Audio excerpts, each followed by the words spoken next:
believe that all of the other things that we talk about today were direct derivatives of that, but they don't. They owe their organizational skills to the work that my people have done and that we all have done, but they are not of the same mission. They are not of the same ilk, because, to be frank with you, many of these things are not rooted in true freedom. They are rooted more so in a different ism that I would call capitalism, because this is more so about profit than the prophet of the monetary aspect, the versus being a prophet like that, like one of God, being a prophet of the people who is actually trying to lead us into something positive. I would say that would be the issue that I would see from my in my humble opinion. I would surmise. Thank you so much for that. I appreciate it. Dr. King, I have a question for you.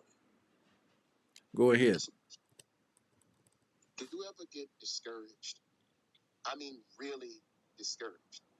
When you look at it, when you look at the odds, when you look at reality of having to face death around every corner, betrayal by Negroes who are at your left and your right, constant criticism of your movement by Negroes that sits safe above the Mason-Dixon line in the North while deriding you as an Uncle Tom. Do you ever get discouraged?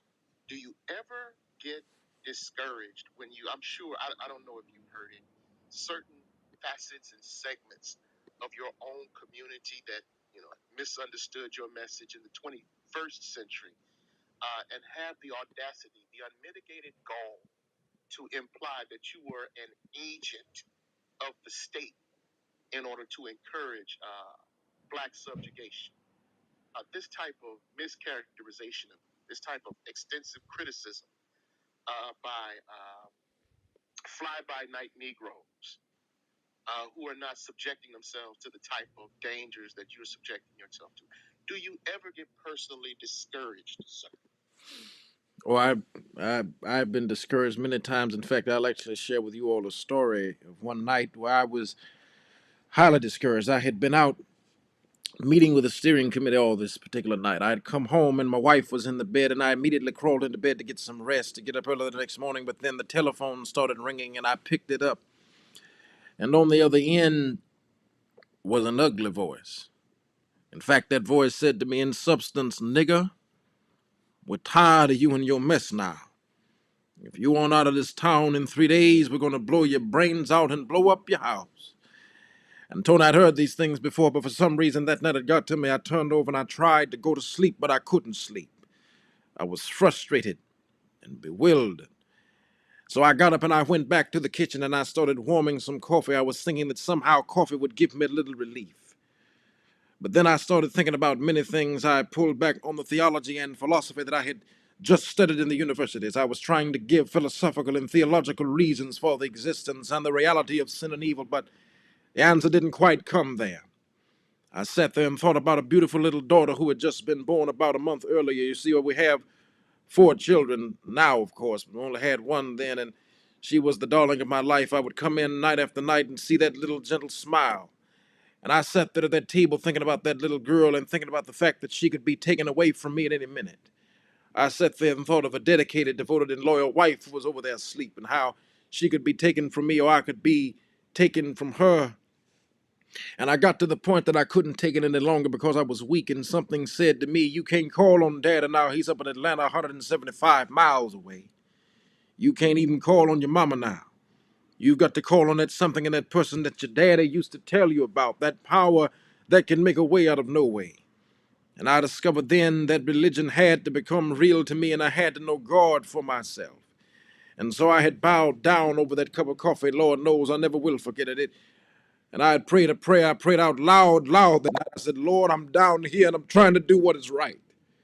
And I think I'm right, and I think the cause that we represent is right. But Lord, I must confess to you now, I'm weak and I'm faltering and I'm losing my courage. And God, I can't let the people see me like this, because if they see me weak and discouraged, then they themselves will begin to get weak." But it seemed at that very moment I could hear an inner voice saying unto me, "Martin Luther, stand up for righteousness. Stand up for justice. Stand up for truth, and lo, I will be with you. even unto the end of the world. So I'll tell you, in the midst of my discouragement, I'd seen the lightning flash. I'd heard the thunder roll. I felt sin breakers dashing, trying to conquer my soul, but I'd heard the voice of the living Jesus sang still to fight on. He promised never to leave me, never to leave me alone. And so I went on in believing that, and I would always tell people, you need to know him, and you need to know his name, and you need to know how to call his name. Don't be a fool. Recognize your dependence on God. And I remember that I would have, and I still have it here as I look back at it, even though I'm in heaven, and yes, I'm in a glorified body, and I've come back. There is a cross-shaped scar in the center of my chest from when I was stabbed in the 1950s, when I wrote my first book, Stride Toward Freedom. A demented black woman came up and asked me a question. All I heard from her was, "Are you Martin Luther King?" I was looking down writing, and I said yes. And the next minute, I felt something beating on my chest, and without realizing it, I had been stabbed by this woman, and I carried that cross-shaped scar with me for all the rest of my days.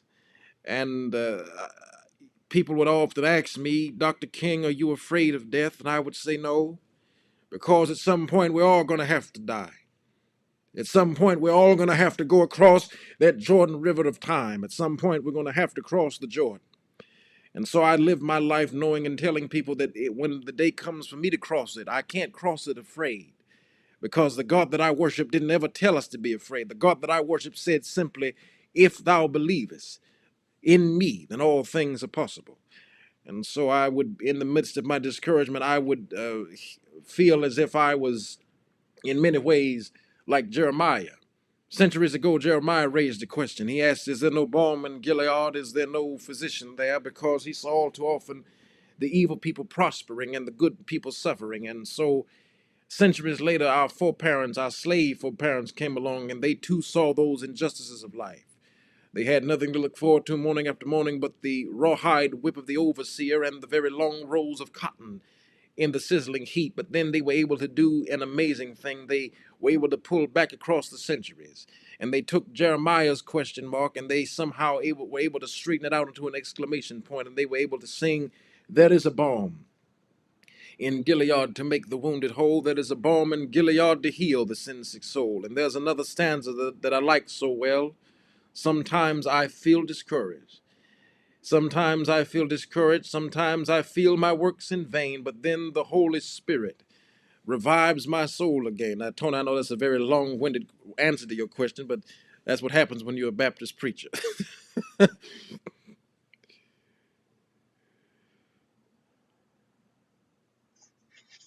All right.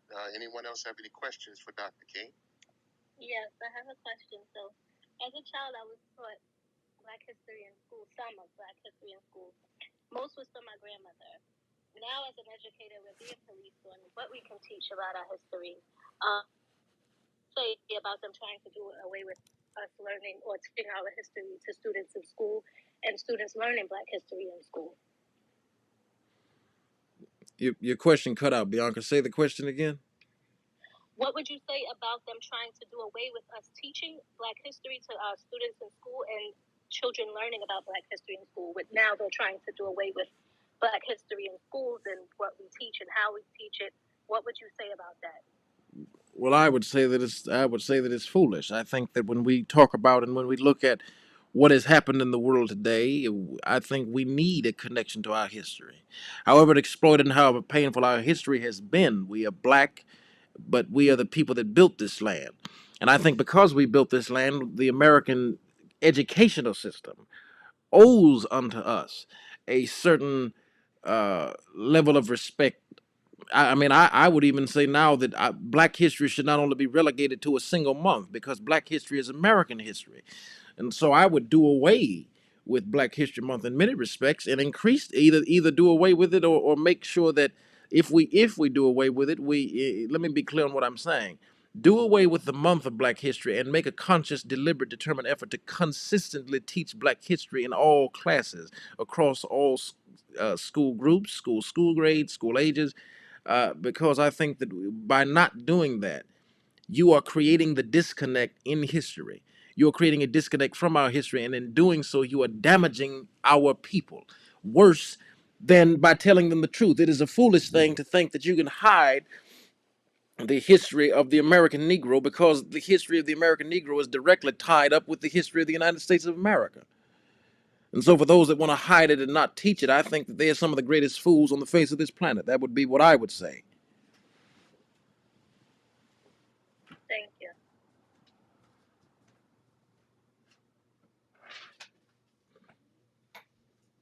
What do the rest of you all think? What would you say about the fact that many schools in our school system today don't want to teach Black history?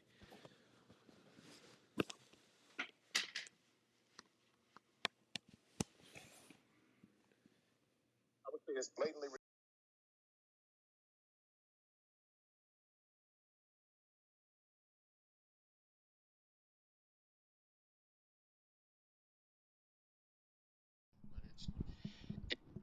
the record his legacy. So why would Dr. King be important?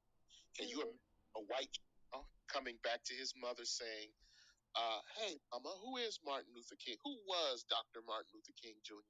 And why do I have, a holiday? Why am I out of school on his holiday? Well, then that mother would have to explain to them the reason that Martin Luther King is important. That mother would have to explain the circumstances, the facts and circumstances, and the context that would create a Martin Luther King Jr. So the more we run away from it, the more we run into it. You can't, why was it necessary to have a Martin Luther King Jr. in the first place? And that's not something that you can run from. You got to. I would agree. I think that we must realize that it's very easy. It's very, very easy to try to just say, well, Martin Luther King was a great man, but understand, I hate that I even had to come into existence and do what I had to do. I had to come into existence as a historical figure when I was never really trying to be one. I was simply a man that wanted freedom for his people. But the world in which we live today is one that doesn't allow us to be free. It didn't allow us to operate. It didn't allow us to be men. And so you have to explain where I came from, and you also have to explain where the Marcus Garveys of the world, the George Washington Carvers of the world, the Marian Andersons of the world, and the Booker T. Washingtons, the Frederick Douglasses, the many great black leaders who really should not have had to even come into existence. You have to explain where all of us came from, and I think that that's really the problem in the world today that I've seen is that by attempting to what they would call, I think they call it nowadays, Tony, I think they call it whitewashing. You can't whitewash American history because the second you try to do it, the too many stains of black men's blood would be all over. It would be all over the whitewashing of history, and I think that that's something that the American white man doesn't want to happen. I think if he's as intelligent as he believes himself to be, he definitely wouldn't want that to occur.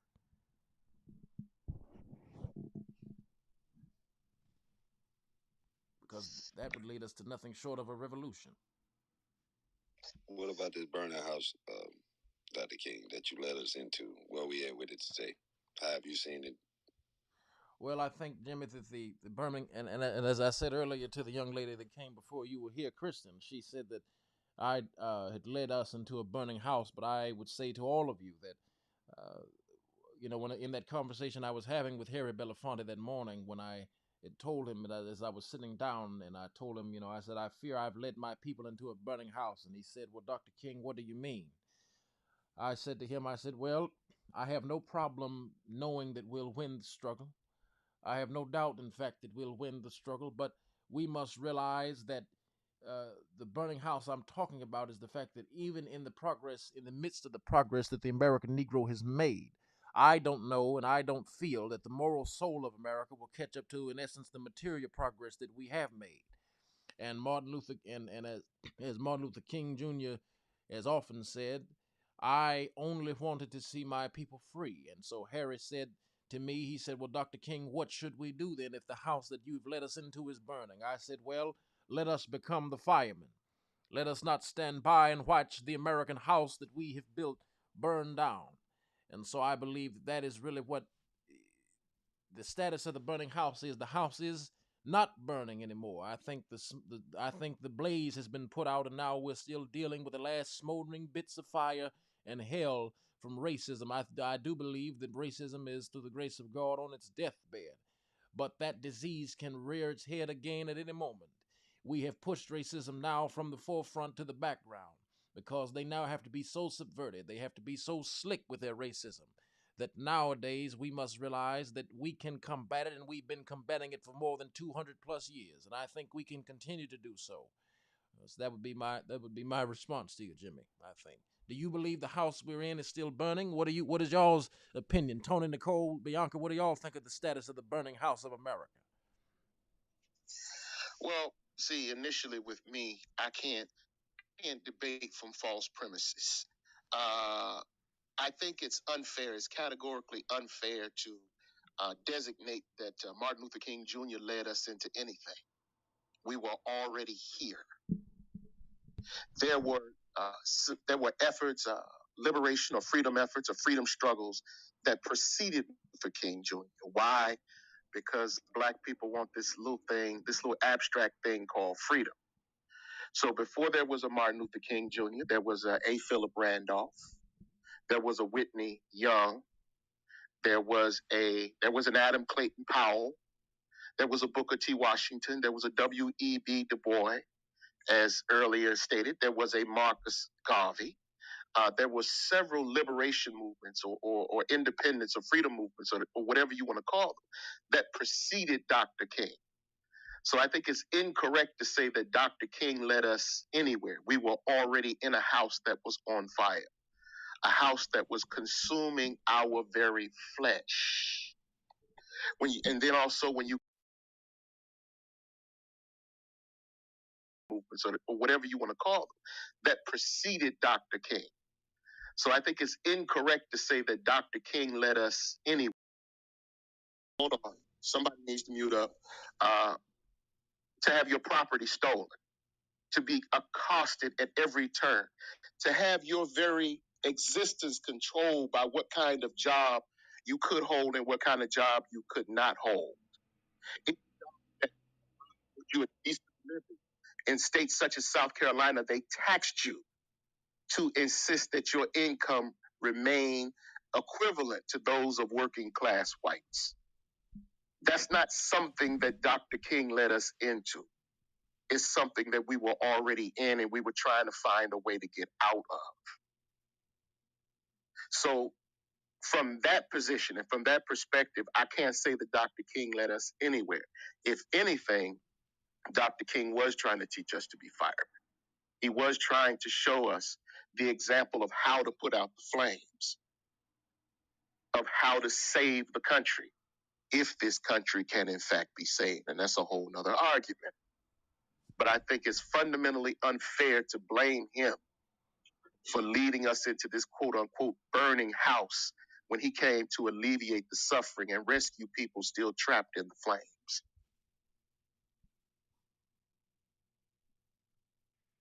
I have a question. Whoever has a question next, come right, fire away. So y'all know it is an open dialogue for the next couple hours. I think God has given me a little bit of extra time this morning before I can hear the angels revving their wings up now, but I think I still have a little bit of time left.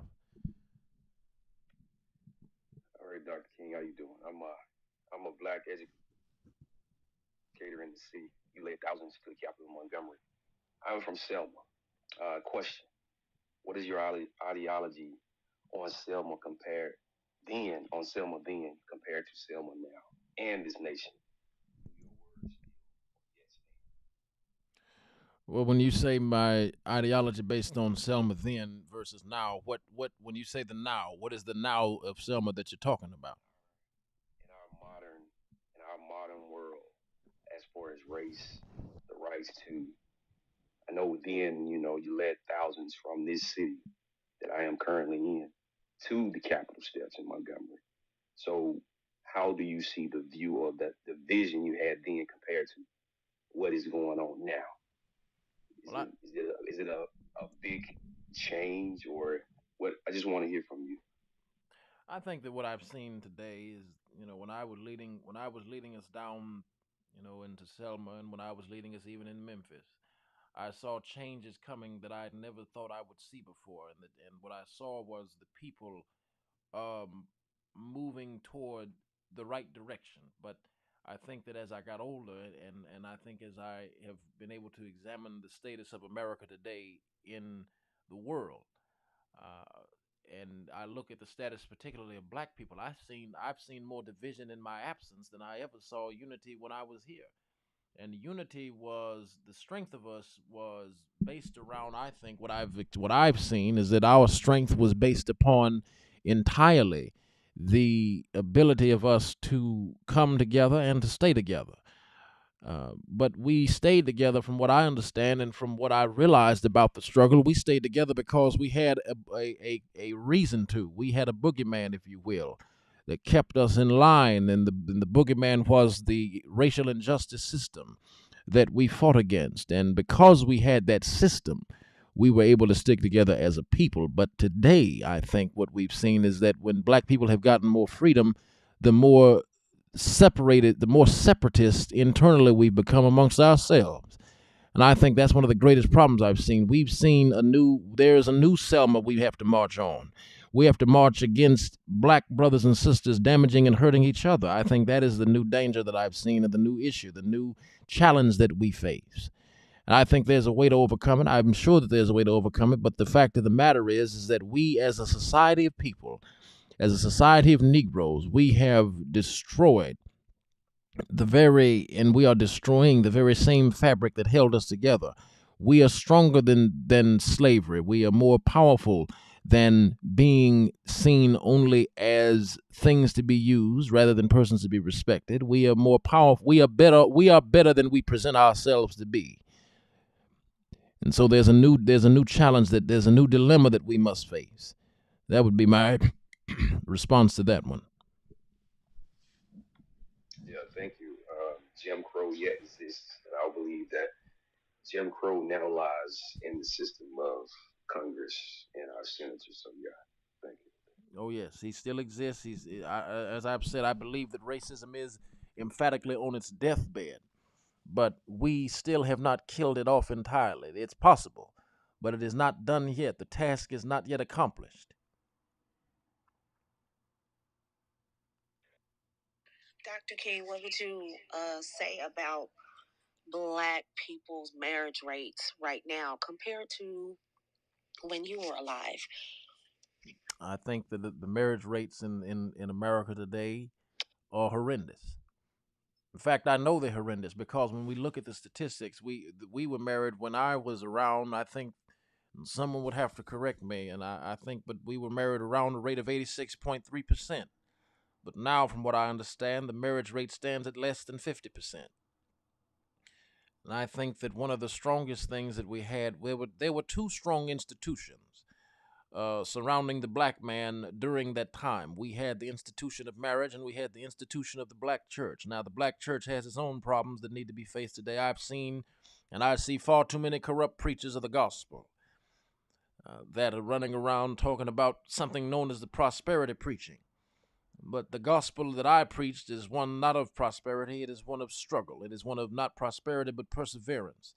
And the marriage rates today, I think, are so low because when black men and women got a little bit of freedom, and particularly what I've noticed is that when black men got freedom, they began to leave the black woman that was with them in the midst of the struggle, and they wanted to go from the struggle life to, I guess you'd call it the sweet life, thinking that marrying the white woman or marrying a woman of another race would somehow make them of a higher socioeconomic status.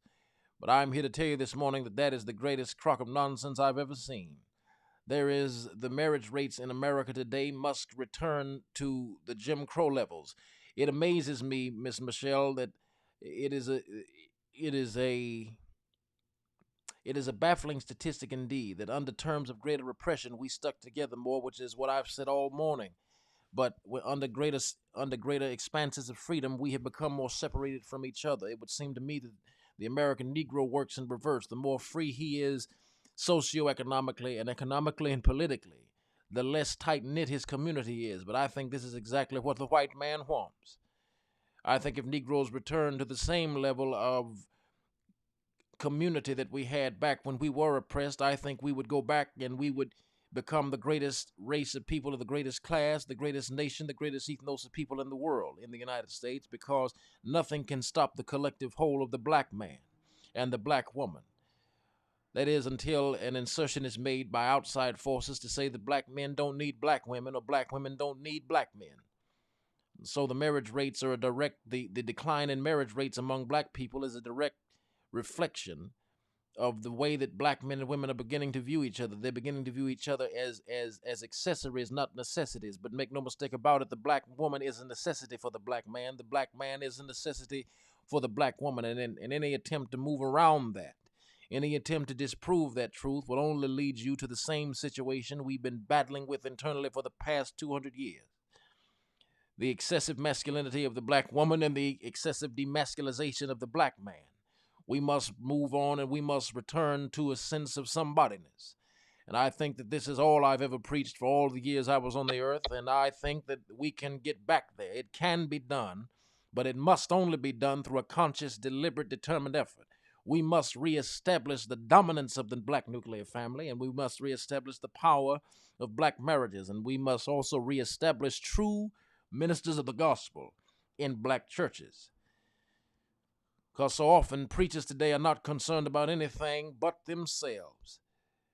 And even Negroes are still going around, as Ralph Abernathy has said so often, scratching where they know they didn't itch and laughing when they know they was not even close to being tickled. But that would be, and again, that's a long-winded answer, Miss Nicole, but I hope that I fully addressed your question. Absolutely. Another question about my other hero, Adam Clayton Powell Jr. How did you really feel about him? That's, I'll say that Adam Clayton Powell was a man. Was a good. I'll say that he was a good man. I think that Adam Clayton Powell was a man that he had his flaws. He had his flaws, but he had his good deeds as well. I think that many people today they understate what he was worth, and that's one thing that we do so often with many of our black leaders. We often understate their importance until after they're gone and after they've left us. And I think that as we move through the world today, I think that there will come a day where Adam Clayton Powell will truly get his respect from black folk. But there's also people that will, no matter what he has done, no matter what he does, he will also still be hated in many ways, as I am still hated. I mean, and I think that that's one of the problems that we face as a people. I think that when we look at what he did when he was in the House in 1961, when he became the chairman of the Education and Labor Committee, he was able to move through and he was able to move through and get certain and move on to the passage of certain civil and social legislation under President John Kennedy and Lyndon Baines Johnson. But when he had those allegations of corruption, as we know, took place in '67, he was excluded from his seat by the Democratic representatives, but he was reelected and regained the seat in the ruling by the Supreme Court. But he lost it, in 1970, and he finally retired. But Adam Clayton Powell's greatness can never be misstated. It can never be misrepresented. That man was just as needed as anybody. But anytime you hear the word corruption and Negro, Nicole, I think that it always goes hand in hand. And people even talked about me being corrupt. So I think but it all goes hand in hand. It doesn't. In many ways, we have to look at Adam Clayton Powell, look at Dr. King, look at Marcus Garvey, look at Malcolm, like David. David slept with Bathsheba, but he is remembered for slaying Goliath. Noah was accused of drunkenness, but God gave him the ark. Abraham had to sacrifice Isaac, and he was willing to sacrifice Isaac. But I'm here to tell you this morning that the God that I worship can use even the most sinful of sinners and pull out of sin. He can pull out of sinners salvation for all of God's children. And I think that he used Adam Clayton Powell in the same way he used me, in the same way that he used all of us. In one way or another, he took the sinners and he took the sinner and spread the message through said sinner. So for those of you that don't like Adam Clayton Powell, I think you really need to understand the man, understand the man, not what the media says about the man. That would be what I would say. Absolutely. I love that answer because both of you are my heroes. So my last question, and then I'll yield the mic. Do you think the modern Black woman should use or could use Coretta Scott King as a template for a feminine Black woman? In many ways, she could, but in many ways, she could not. There are a series of things that my wife had to go through that I would not say that anyone had to go. In many ways, Coretta Scott was actually a modern woman because she had to stand behind a man who was always in the media, who was always in the face of scrutiny. And I think a lot of that wasn't, I would not have called that traditional back in the sense of the 60s, because most of us, we have to remember, most of us were content to be in the home. Most of us were not in that type of setting where we were always exposed to the media. But I think she was a highly feminine woman. Yes, in that regard, I think all women can use her as a standard of femininity, because Coretta always conducted herself as a great beacon light of hope, and as a great feminine light of simply beauty and greatness. But I think that in many respects, I think even Dr. Julio would agree when he comes back. I think Coretta was just as modern as anybody might try to make her. So you can't claim that one in for your traditionalism. I've read your bio, Miss Nicole. You can't claim that one for traditionalism. I'm going to get Dr. Julio when he comes back. Okay. Yes, he told me about you. He told me I might run into you when I come down here. He told me to watch out for his favorite traditionalists. And I think that when Julio comes back, I'm sure you'll probably have to kick his tail for that, but I was well prepared for that conversation.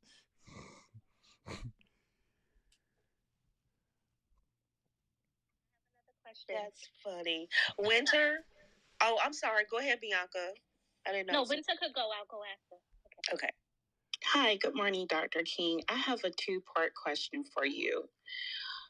What do you see in our century that the Black activists fail at? Also, what do you see when you look at the movement, the Black movement now? Where is the disconnect? Because you had a major effect on your movement and moving the Black goalposts.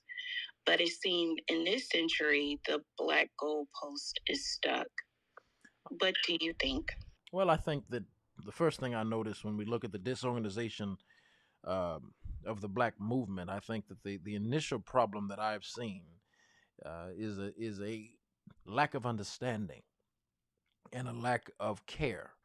I was reading an article, God gave me an article to read before I came down here, that said that certain members of the Black Lives Matter movement were actually taking millions of dollars and purchasing themselves homes. They were purchasing themselves various amenities and stuff of that nature.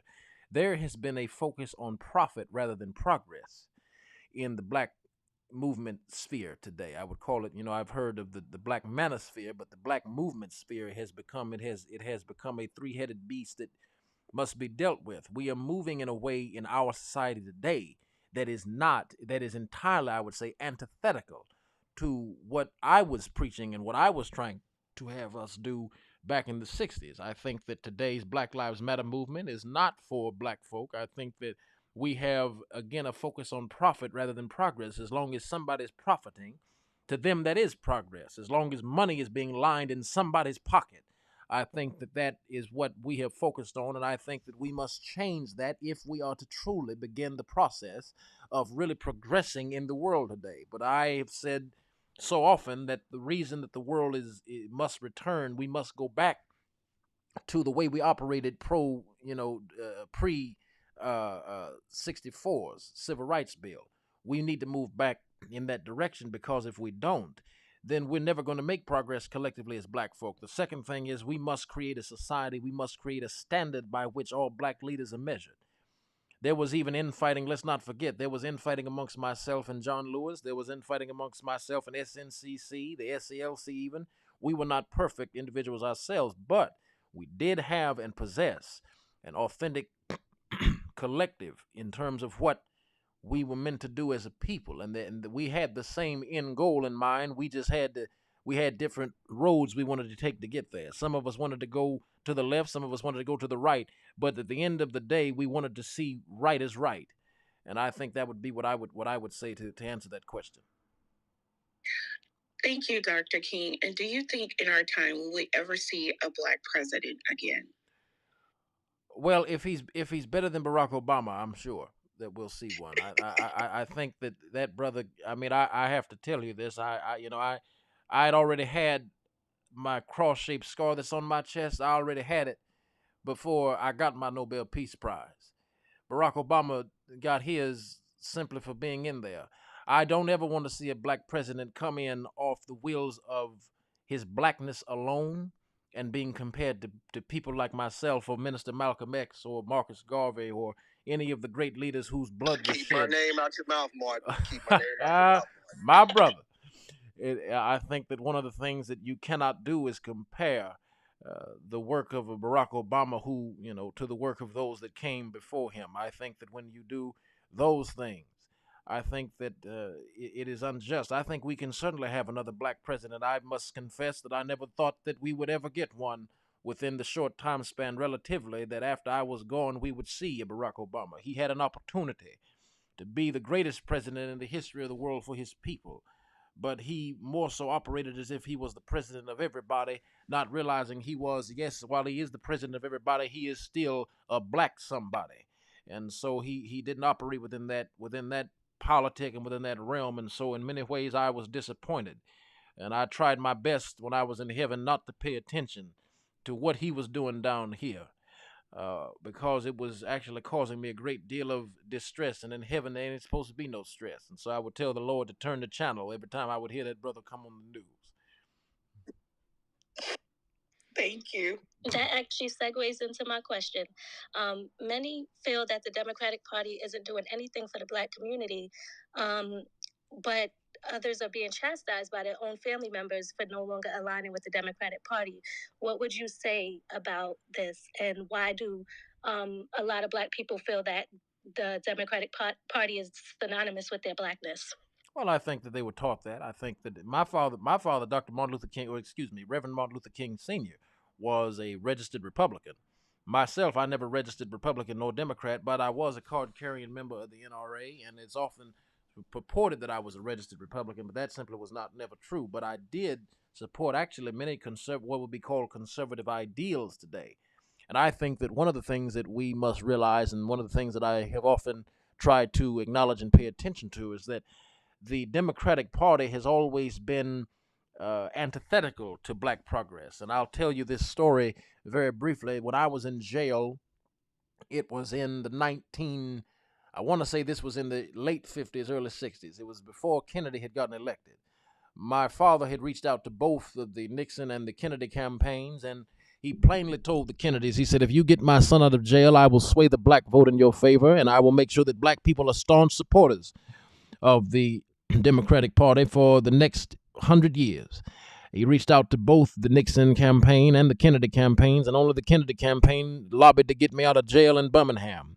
And so it was from that point on that black people began to switch. But make no mistake about it, originally black people were very conservative. And when you actually talk to most black folk, from what I understand, even in listening to some conversations now, I think most black people are conservative. They just don't want to say it, because to be called conservative now, there is a stigma attached to it.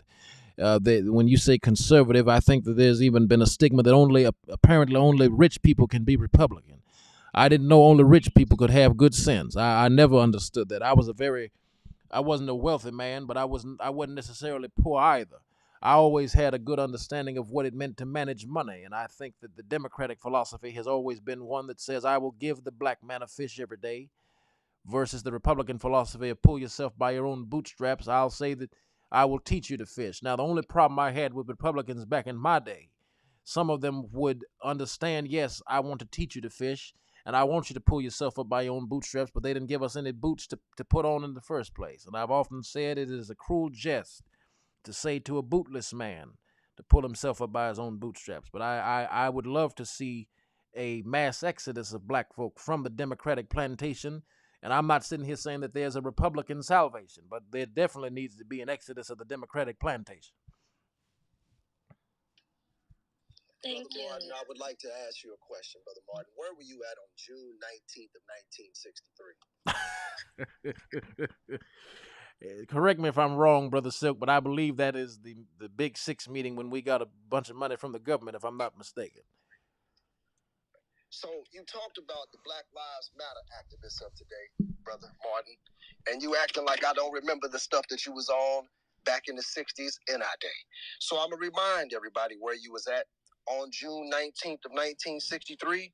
You were in New York. They had a meeting at the Carlisle Hotel in New York City. The Carlisle Hotel is owned by the Kennedy family. That's the hotel Kennedy spent the night at 2 nights ago. Belongs to his family. A philanthropic society headed by a white man named Stephen Currier called all the top civil rights leaders together at the Carlisle Hotel and told them that by you all fighting each other, you're destroying the civil rights movement. And since you're fighting over money from white liberals, let us set up what's known as the Council for United Civil Rights Leadership. Let's form this council, and all the civil rights organizations will belong to it. And we'll use it for fundraising purposes. Let me show you how tricky the white man is. And as soon as they got it formed, they elected Whitney Young as the chairman. And who you think became the co-chairman? Stephen Currier, the white man. A millionaire. Powell was talking about it down at the Togo today. This is what he was talking about. Powell knows it happened. Randolph knows it happened. Wilkins knows it happened. King knows it happened. Every one of that so-called Big Six. They know what happened. Once they formed it, with the white man over it, he promised them and gave them $800,000 to split up between the Big Six. And told them that after the march was over, they'd give them $700,000 more. $1.5 million split up between leaders that you've been following, going to jail for, crying crocodile tears for. And there's nothing but Frank James and Jesse James and brothers.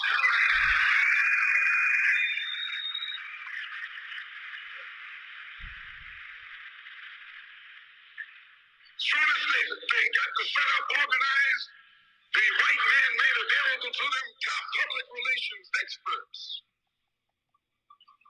Opened the news media across the country at their disposal. And then they begin to project these Big Six as the leaders of the march. Originally, they weren't even in the march. You was talking this march talk on Hastings Street. Is Hastings Street still here? On Hastings Street. You was talking the march talk on Lenox Avenue. And I'm on, Fillmore Street. And Central Avenue. And 32nd Street and 63rd Street. That's where the march talk was being talked. But the white man put the Big Six ahead of it. Made them the march.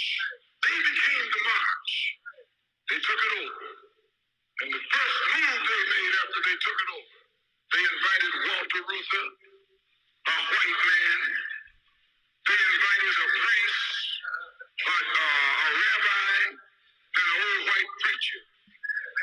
Yeah, the old white preacher. The same white element that put Kennedy in power. Labor,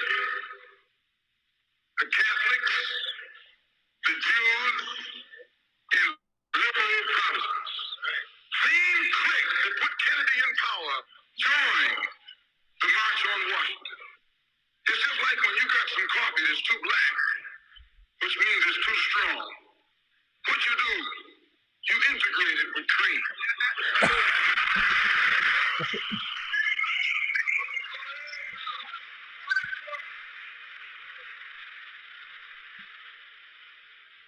You make it weak. If you pour too much cream in, you won't even know you ever had coffee.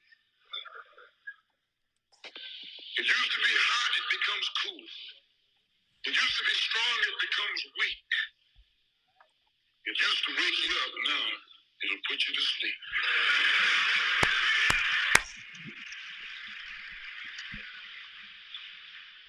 This is what they did with the March on Washington. They joined it. They didn't integrate it, they infiltrated it. They joined it, became a part of it, took it over. And as they took it over, it lost its militancy. They cease to be angry. They cease to be hot. They cease to be uncompromising. Why, it even ceased to be a march. It became a picnic, a circus. Nothing but a circus with clowns and all. You had one right here in Detroit. I saw it on television with clowns leaping, white clowns and black clowns. I know you don't like what I'm saying, but I'm going to tell you anyway. Because I can prove what I'm saying. If you think I'm telling you wrong, you bring me Martin Luther King and A. Philip Randolph and James Farmer and those other three. And see if they'll deny it over the microphone. No, it was a sellout. It was a takeover. When James Baldwin came in from Paris, they wouldn't let him talk. Because they couldn't make him go by the script. Let Lancaster, what the speech that Baldwin was supposed to make, they wouldn't let Baldwin get up there. Because they knew Baldwin was liable to say anything. They controlled it so tight, they told those Negroes what time to hit town. How to come. Where to stop. What sign to carry. What song to sing. What speech they could make and what speech they couldn't make. And then told them to get out of town by sundown. So you see, Martin, I got you. And as I told those people in 1963, after you had that scandalous ass meeting with those crackers like John Rockefeller, the Ford family, the Rockefellers, and they gave you $800,000 and then promised you Negroes an additional $700,000 after you got out in front of the real, actual grassroots movement that was led by sisters like Gloria Richardson, who ironically just passed away. Anybody who's unfamiliar with Sister Gloria Richardson, all you have to do is Google the image of Gloria Richardson, and you're going to see one of the most dangerous images that had white supremacy shaking in their boots the day they saw a black woman pushing away the bayonet of a cracker policeman. And after that day, they got on the phone and they called you, Martin Luther King. They called Roy Wilkins. They called Whitney Young. And they called those big six who sold our community out and took that $1.5 million and included as a caveat in that policy, white women and minorities. So now today that you've come back to see the mess that you've made, Martin Luther King, we want to send your ass back to the goddamn grave because you've done nothing but harm our communities, and I have given you the receipts and the facts to show you the crimes against the black community that you have committed. Well, Minister Malcolm X, I would submit to you. See, I was hoping that you would show up. I was hoping you would show. Oh, go ahead, Tony. What do you got? Minister, were you in the Nation of Islam on December 1st, 1960? Sir, we are here to discuss Dr. King. I don't have a holiday, sir. I don't have a holiday, sir. And we know why I don't have a holiday, because No. Answer the question, sir. If you can be, if you are able to hold his feet to the fire for selling out to the crackers, then I think you can drop receipts, but I have receipts as well, sir. Where were you on December 1st, 1960?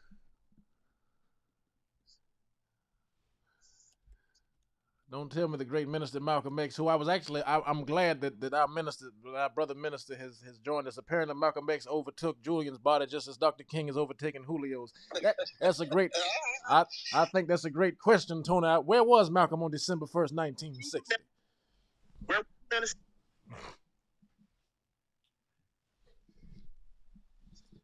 Come on, where's all that evangelical Islam? You see how I asked the question and then I just gave the receipts. I didn't even wait for a response. It was a rhetorical question, so surely he has to Google it. He has to Google it. Allow me to tell the room where you were on that day, shall we? You were in the home of Jeremiah X in Atlanta, Georgia. Do you know who you were meeting with on December 1st, 1960? You were meeting with the Ku Klux Klan. Oh, yes. And I'll meet with him again today. And I'll meet with the Klan again today, because the Klan doesn't want little Nas X. playing music at your house. The Klan doesn't want Billy Porter raising your sons and daughters up how to be a man or a woman, because the Klan believes that our women deserve to be women and men deserve to be men. Come on, Malcolm. Talk to me now. Diffusion, but however, you can't defeat the point. You were negotiating at backroom dealing with the same crackers that you indict Dr. King for negotiating with. Is that not true, sir? Absolutely, that's not true, sir. What Dr. King did is Dr. King went in and took money from another group of people and allowed those people to control the narrative of black civil rights until this day with the Council for United Civil Rights Leadership, which is the CUCRL. What you are talking is salacious talk that has no foundation. We have no facts, no receipts. Well, and you also cannot show me how the masses of black people have been castigated and put into a box because of the policies that Malcolm X, have passed. That was a meeting that a brother from a separatist group like the Nation of Islam was allowed to engage in, because we are at war, and people at war actually sit down at the table with the people that they are at war with, and they discuss the negotiations of a truce or a treaty of that war, which was the point of the discussion that Brother Malcolm had with the Ku Klux Klan. If you would like to know and hear. Well, Brother Malcolm, I would submit to you thing that Martin Luther King did with the Kennedys. Same thing. Why? Because you got a green bean up there, you're gonna keep muting me, huh? That's what you're gonna do? You get the opportunity to go and talk to the enemy. But anyway, let's get back to what I just unpacked about Dr. King, June of 1963. We'll get to that later, because you're trying to deflect us from the point that I just brought to the room, and nobody in the room has had the opportunity to speak. Even Dr. King himself refused to even answer the charges, and before he did, you came in to help and assist him, because that's what you Negroes do. Well, I'll answer you. Where's the other four of y'all? What payoff did you take? You took a payoff from Clubhouse? I'll answer you, Brother Malcolm, because I was actually hoping that you would show up this morning, and so I'm glad that we get to have the dialogue. Malcolm and Martin in dialogue this morning, and I'll tell you what happened to that money in 1963. The money we got went exclusively to the March on Washington, which is often untalked about. And I would submit to you that understand that 1.5 million, when you divide 1.5 million by 6 men who got the money, that was only a grand total of about $250,000 that we were able to get our hands on collectively, individually. Now, when we got the money, what did we do with it? Well, you have to remember, I had to pay for buses. I had to pay for, and all of this was done before the march, so it was actually much less that was given unto me initially. When you take that when you take the 800,000 or the 700,000 that we got initially, and you divide that by 6 people, I actually only went home that day with $116,000 and some change. And so when I took that money, I had to fund the march with it. And so, Brother Malcolm, when I funded the march with it, this is during this time frame. This is back when you were in fact calling me, an Uncle Tom, and you were calling me all the other names and the other isms about how I was being just a tool of the white man, how I was a white man's subsidy. But the March on Washington, correct me if I'm wrong, Brother Malcolm, led to the passage eventually of the Civil Rights Act of 64, the Voting Rights Act of 65. And I would submit to you that what we did at the March on Washington, what I did, what Walter Reuther did, it actually spoke true to my message that we must pull oftentimes from the unconcerned majority. We must pull the concerned minority of whites from the apathetic majority of whites.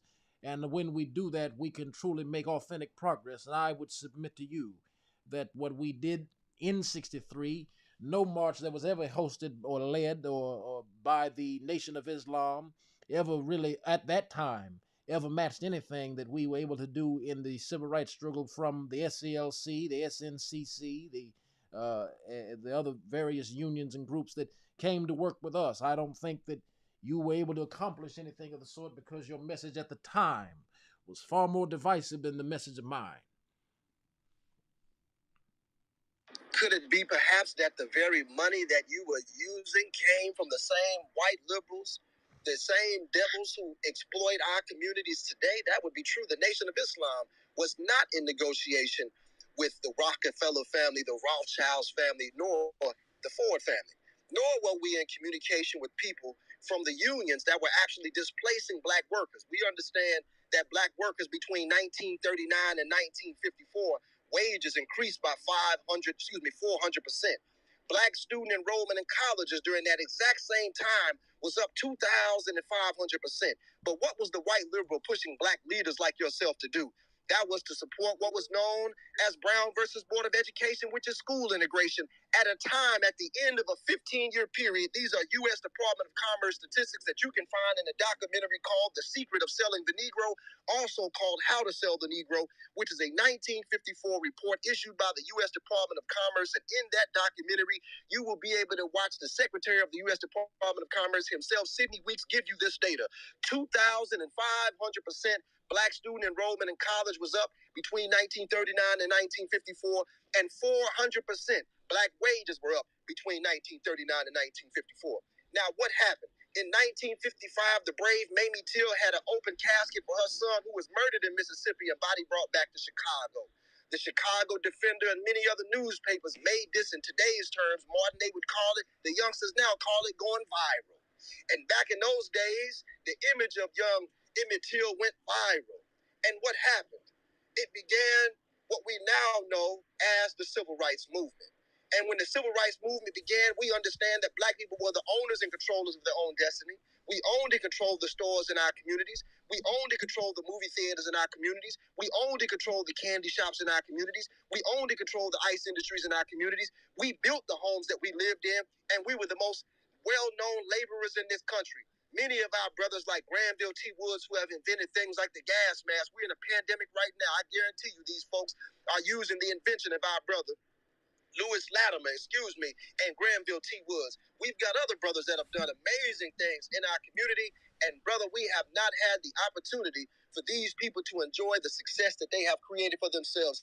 And in large part to this day, it is still due to the fact that because of your work with the 1964 Civil Rights Act, we have been castigated with minorities and white women. And if you have not read the reports, Martin, on the work that you did with the 1964 and 65 Voters' Right Act, what has happened in that time, white women have exacted more of those affirmative action policies than the entire black race has times 3. And I would actually have to. White women have exacted more of those policies than the entire black race. I would actually have to agree with you there. The minister points out some very important facts, but what he leaves out is that there was a civil rights movement in existence before Martin Luther King Jr. came. What he also fails to mention is that during this period, where many nationalists love to romanticize. Who is this? Is this your bio, Rustin? They love to romanticize. Excuse me, sir. Excuse me, sir. We let you speak. Thank you. During that period that you guys love to romanticize, during the period of Jim Crow segregation, you failed to mention the fact that towns like Rosewood, towns like Black Wall Street, where prosperity was abound, you had no police powers, you had no political power to protect your gains. That's why when whites determined that you were surpassing them economically, they used the hand of the state to legitimately rob you. The reason why there had to be a Martin Luther King Jr. is because segregation is an unwieldy system. It doesn't go by a means of rules. It doesn't go by a means of procedure. It goes by a custom of black subjugation, minister. And it's interesting that you would bring up Emmett Till, because as I was so eloquently cut off by you failed to acknowledge the fact that you were negotiating with Emmett Till's murderers in the home of your fellow Muslim minister. You also came out and confessed on February 15, 1965, your words, your organization, of which you were the national spokesman, was being supported by a white man, a white segregationist in Texas. Subsequent investigation has proven that this man was none other than the notorious segregationist H.L. Hunt. So if you're going to bemoan Dr. King for 80% of the shit that had nothing to do with him, I certainly think that you and the Nation of Islam need to be called on the carpet for negotiating. What's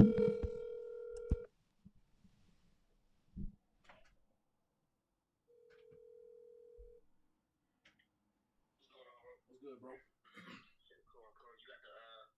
Yeah, we're straight. All right, cool.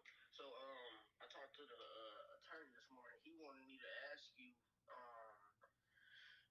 because the last girl that we messed with was doing the same shit, right? He wanted me to ask you. He said his saying that a couple of the names this week were like from a few days prior to when he was going in. He doesn't have no problem with that. He's just more so, he wanted me to ask you if you was doing what she was doing as far as going back to different, like, older dates, because he just don't want you to get pinched. No. So what I was doing was going to just the days. I was just I did what you said. You sent me that little thing, that F41 thing that you said. Yeah. It's the same command, but it's just different. So it pulls all of the, what it's supposed to do is pull all of the accidents from the given day from that given 24-hour period that I'm now on the computer. It should not pull anything older than that. Now, granted, sometimes it will do that, but again, it should not. So if that's happening, then that means there's something I may need to make. I may need to change the timestamps that I'm searching for to get you the names to be clear. Now, unless you deliberately want me to go pull from days before, that's fine. But if you know what I'm saying, because it's not even that. Like, the more names, the better.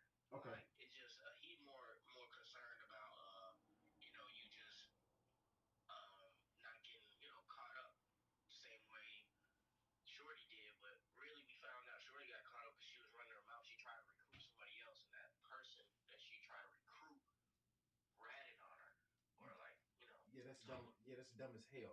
That's stupid. Why would you don't recruit for something like this? You don't recruit nobody else for that. It's stupid as hell. That's dumb. Yeah, that's dumb as fuck. That's dumb as shit. Like, this is it. What we doing is not, because all this is essentially is lead generation. Like, I'm a real estate agent. Yeah. This ain't nothing but lead generation. Why the fuck would you? Why would you want to cut some? Because wouldn't she have to cut somebody else in on that? That's dumb. Exactly. She got a little greedy. She was trying to finesse whoever she recruited.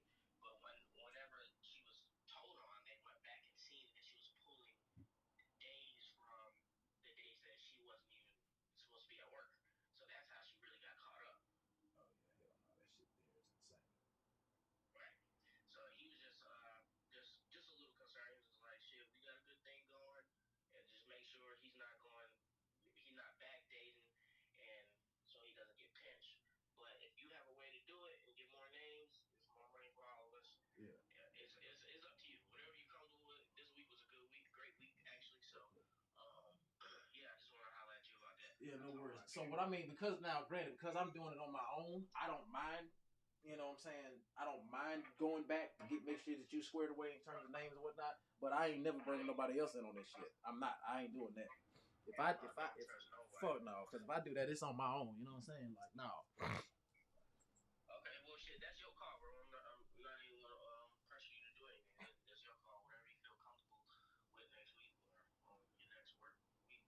Yeah, it's your call. Yeah, for sure. Because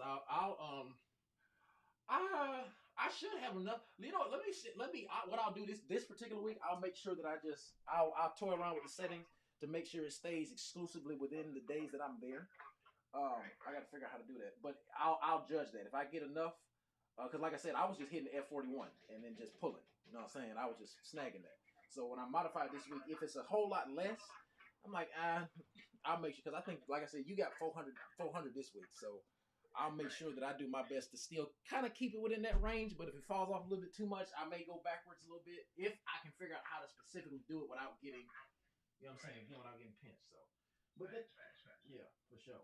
But no, I definitely got you, bro. So we got something solid going. I ain't gonna never, I'm gonna try my best to just keep stuff, keep it all squared away. All right, cool. Well, shit, we'll holler in a couple days now, bro. Yes, sir, for sure. Be easy, bro. All right, you too, later.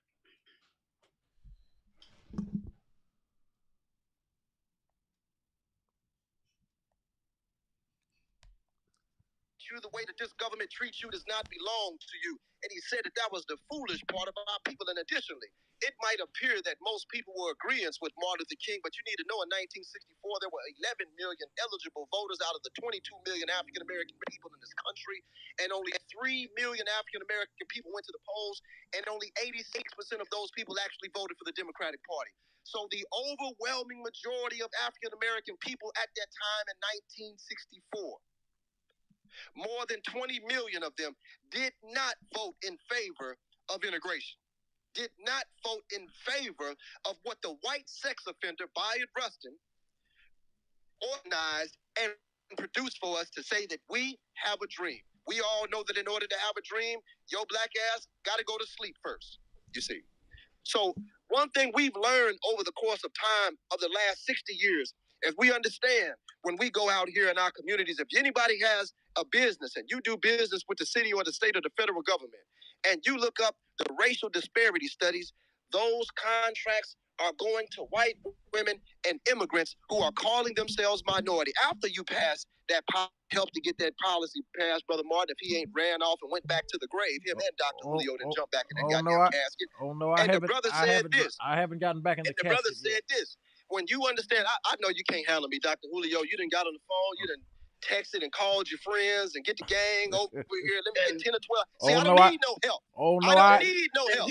Yes, Nobody you do. has to speak for me. Let me finish what I'm saying. Brother Malcolm. The bottom line is, what you've done is you've taken separatist politics and mashed Dr. Claude Anderson in there to prove a point. What you have is you're conflating issues that have no relevance. My brother, I let you talk. Okay, go ahead. I let you talk, brother. I let you talk too, but go ahead. Run it. It's a soliloquy. I let you talk. Go ahead. You see, it is the fact that I'm dropping facts and information and making the people educated, just as Brother Malcolm was known and notorious for doing. We can talk about what Martin Luther King did as if he did something for us. Martin Luther King was nothing but an answer boy for the white power structure. Well, I would disagree. They wholly funded, brother. They wholly funded. Well, I don't think Malcolm wholly funded Martin Luther King, and we must understand, family. I can dig. I can dig. I would interrupt me too. I don't think they funded. Well, Brother Malcolm. Well, Brother Malcolm, I don't think they funded me in the way that you're talking about, because let's be abundantly clear in the brief. After your little they funded him in the way that he's talking about. Ran out the room and Byron Rustin just sat here and talked for 15 minutes. They funded him in the way that he's talking about. We still have not. They funded him. I think that what happened, Brother Malcolm, I think what happened is this. Let's not forget that near the end of your life, you began to come to my side of the world. I think near the end of your life, Brother Malcolm, you came to me and you actually came to my wife and said you were willing to work with me, because you began. Let's get back to me. Can I reclaim my time? Well, I was actually speaking. Remember, Brother Malcolm. See, this is 4 people in this room can see that I clearly addressed you, Dr. Julio, not your minion. Well, see, brother. Here's the thing. Well, see, brother. Here's the thing. You had to have your minion. The very thing he's claiming that King is guilty of, him and the Nation of Islam is even more guilty of. They were on the titty of that white segregationist. They were on the titty of that white segregationist for 30 years. The same man that's killing black people, they were taking millions of dollars from that man.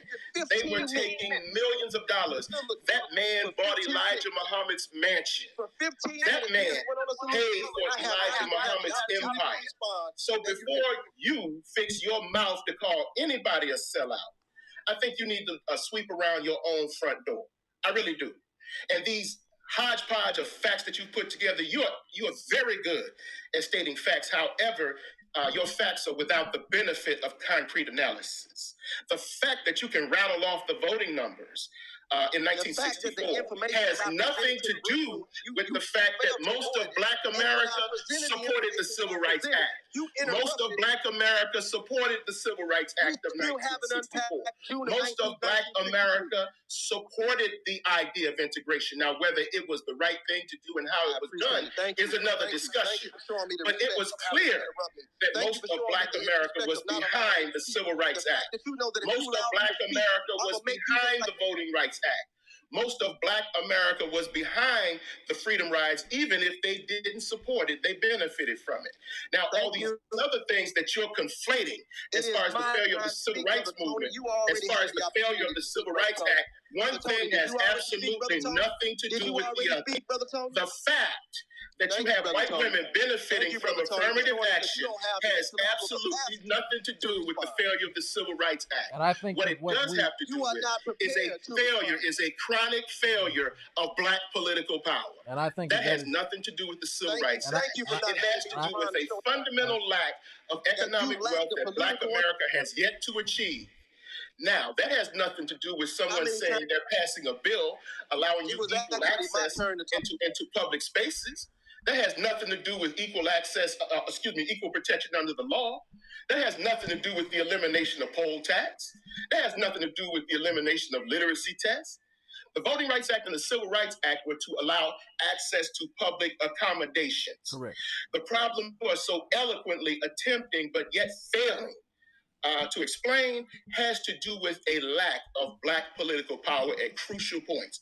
It has to do with a lack of Black economic power, and I think that's where your leader, Dr. Todd Anderson comes in. I think that's where he comes in. There's absolutely a place for your argument. The problem is that your argument is not supreme. Your argument is not supreme. It has holes in it. It has always had holes in it because you cannot exist in America without white people or Black people. You can't segregate money, so you can't segregate people. And I would submit to you Nice that when try, but trick no good. I would submit to you that when we have this kind of a conversation about the whole, and I must confess to you, Doctor, the Lord has told me I have another 30 minutes before Dr. Julio gets to come back, and I think that when we really look at what happened with Dr. King and Malcolm X, I would agree with him that the white woman got more advantages out of our struggle rather than through affirmative action in some respects than our black sisters or our black brothers. I think that is an accurate statement. But the fact of the matter is, you wanted to call us a sellout. You wanted to call myself, A. Philip Randolph, Whitney Young. You called the Big Six sellouts when without the Big Six, there would have been no real progress made for the American Negro. And I think that this is something that must be realized, it must be understood, it must be stated well. The fact is that without that $700,000, the March on Washington would never have happened, and without the March on Washington, we would not have the progress made that was needed and necessary. And I'll say this, and I'll allow Brother Malcolm to come and to respond to us. I think that what happened when we actually look in the reality of the situation. You see, I talked about this in the last speech that I gave, which is plainly that if I had sneezed in 1950, in the 1950s, in 55 at my book signing, if I had sneezed, I wouldn't have been around here in 1960, when students all over the South had started sitting in at lunch counters, and yet I knew that as they were sitting in, they were really standing up for the best in the American dream, and they were taking the whole nation back into those great wells of democracy, which were dug deep by the founding fathers in the Declaration of Independence and the Constitution. If I had sneezed, I wouldn't have been around here in 1961 when we decided to take the ride for freedom and we ended segregation on interstate travel. If I had sneezed, I wouldn't have been around here in 1962 when the Negroes in Albany, Georgia decided to straighten their backs up. And whenever men and women straighten their backs up, they are going somewhere because a man can't ride your back unless it is bent. If I had sneezed, I wouldn't have been around here in 1963 when the black people of Birmingham, Alabama, through marches that we had organized, aroused the conscience of our nation and were able to bring into being the Civil Rights Bill. If I had sneezed, I would have even had the chance later that year in August to try to tell America about the dream that I had had and understand this, Minister Malcolm. If it wasn't for the March on Washington, if it wasn't for that meeting at the Carlisle Hotel, the funding for the March on Washington wouldn't have happened. And without the March on Washington, you wouldn't have a Civil Rights Bill. Without the March on Washington, you wouldn't have those creative and collective men and women of goodwill coming together to free my people from the psychological chains of slavery. And we are still battling that problem today, and that's what I think the greatest issue is in America today. We are still battling all of the problems that you and I were going back and forth about in the 60s. But remember, Malcolm, before you left this planet, before you had to cross the Jordan, the difference between you and I is one where I always wanted to work with you, but you didn't want to see the light until the end of your tunnel was almost reached. But I'm here today, and I'm returning from heaven today to tell you, Brother Malcolm, that the gate is still open. The door is still there. All you have to do is extend your hand, and I'll meet you there. Dr. King, I just stop calling him Malcolm. He's an imposter. He's not Malcolm. He doesn't even show Malcolm's growth. He doesn't even show Malcolm's development. He doesn't even show Malcolm's ability to critique his own errors. He's still talking about a Malcolm X that occurred before 1962. This is not Malcolm X. This is an imposter. Dr. King, I want to say I removed him because he already lost the argument by inserting ad hominem attacks. What you're not going to do is call somebody homosexual because you disagree and because he's out arguing you, which is actually a besmirchment against the LGBTQ community. And I would be insulted if I was LGBTQ to have somebody use homosexuality as an insult. Just because you can't argue. I need you to go read some books and then come back when you're ready to have a thorough argument without getting throwing ad hominem attacks in there. So I removed you. Oh, yeah, so be mad at anybody, be mad at me. Because I did it. Well, let me say this: to be insulted by the ignorant is to truly receive the highest compliment. So I played past that shit. I mean, but see, Julian, and let me tell you, see, Julio's back. Fuck it. Julian loves to go. Me and him go back and forth about King and Malcolm all the time. Problem is with this. This is my only problem. Malcolm understood the game at the end.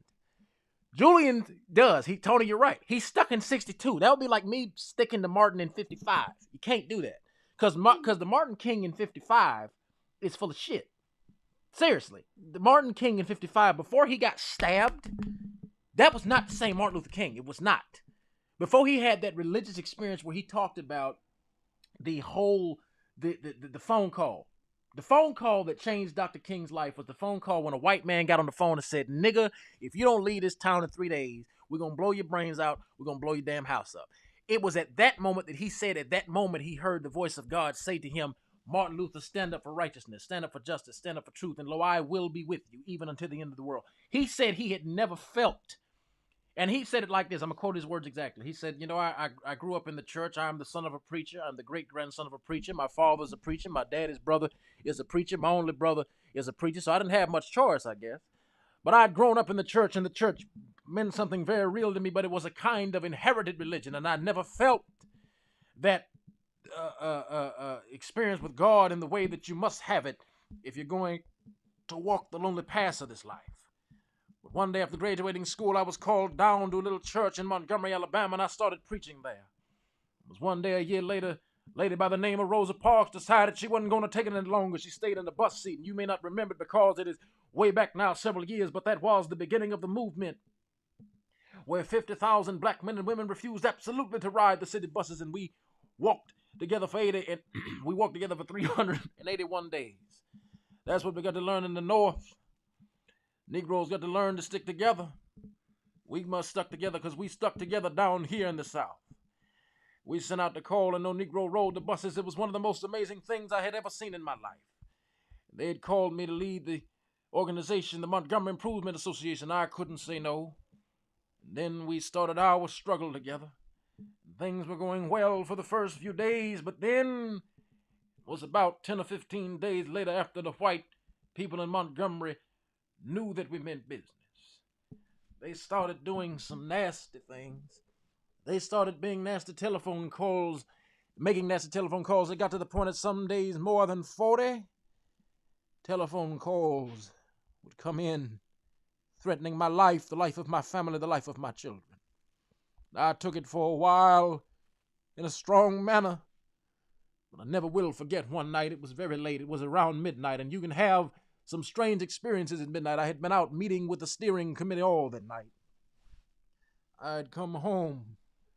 My wife was in the bed, and I crawled into bed to get some rest, to get up early the next morning, but immediately the telephone started ringing, and I picked it up, and on the other end was an ugly voice. That voice said unto me in substance, nigger, we are tired of you and your mess now. If you aren't out of this town in 3 days, we're going to blow your brains out and blow up your house. No, I'd heard these things before, but for some reason that night it got to me, and I turned over and I tried to go to sleep, but I couldn't sleep.